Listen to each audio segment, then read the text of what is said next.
Bismillahirrahmanirrahim. Ladies and gentlemen, first of all, I really want to thank the Unity, the Global Peace and Unity organization to get me here. Give me about 15 minutes to talk to you.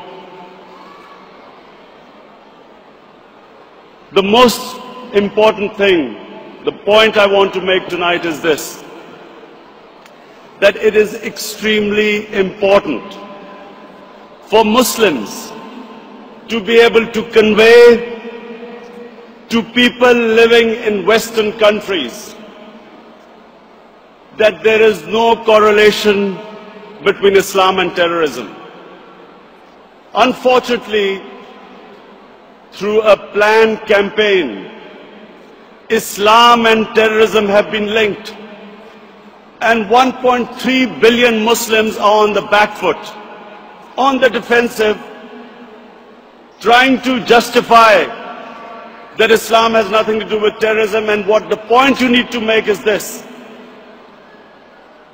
that according to the Holy Quran, 124,000 messengers of God were sent on earth. All of them with one message.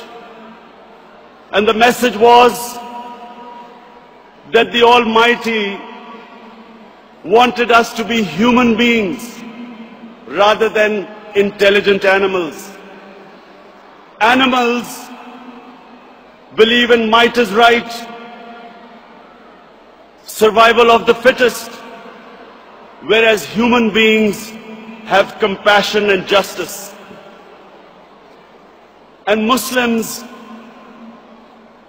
were supposed to be and should be the community that should be compassionate and that should believe in justice, just like every messenger of God to every human community brought the same message. So when something like 9/11 happens, we should be able to tell those people who blamed 1.3 billion people for the acts of 18 people that terrorism knows no religion. All religions preach the same thing. And unfortunately, we do not have either the political or intellectual leadership in the Muslim world to be able to convey our point of view. So we have things, we have words like Islamofascism, like radical Islam. When Tony Blair and George Bush say that the enemy of Western civilization is radical Islam, how is the man in the street in the West supposed to differentiate between a moderate Muslim and a radical Muslim? And why is Islam the issue? Before 9/11, 70% of all suicide bombings was by Tamil Tigers in Sri Lanka. No one ever blamed Hinduism for what they were doing. No one ever said that tell the Hindu priests to tell them that suicide bombing is not part of Hinduism. So why were we on the defensive? How is suicide bombing anything to do with any religion? And unfortunately, because we did not have the leadership, and because sadly in the Muslim world, there were people who played along the game, called themselves moderate Muslims. We had military dictators, in order to get Western support, called themselves enlightened moderates, perpetuating this image that perhaps it's something to do with Islam or radical Islam. All human communities have moderates, have liberals, have conservatives, and have fanatics.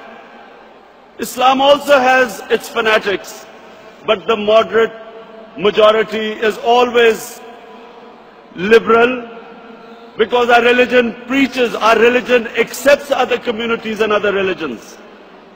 We all know that Islam believes in plurality.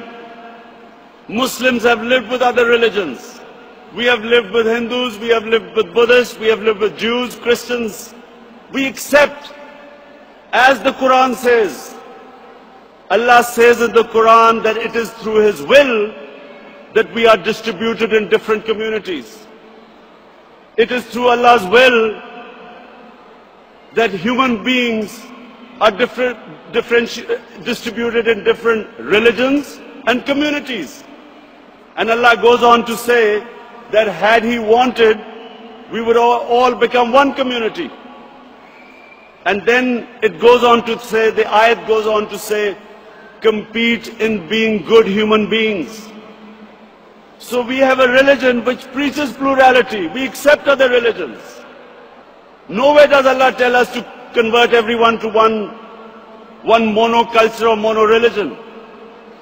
And all we are asked is to be better human beings, compete in being better human beings.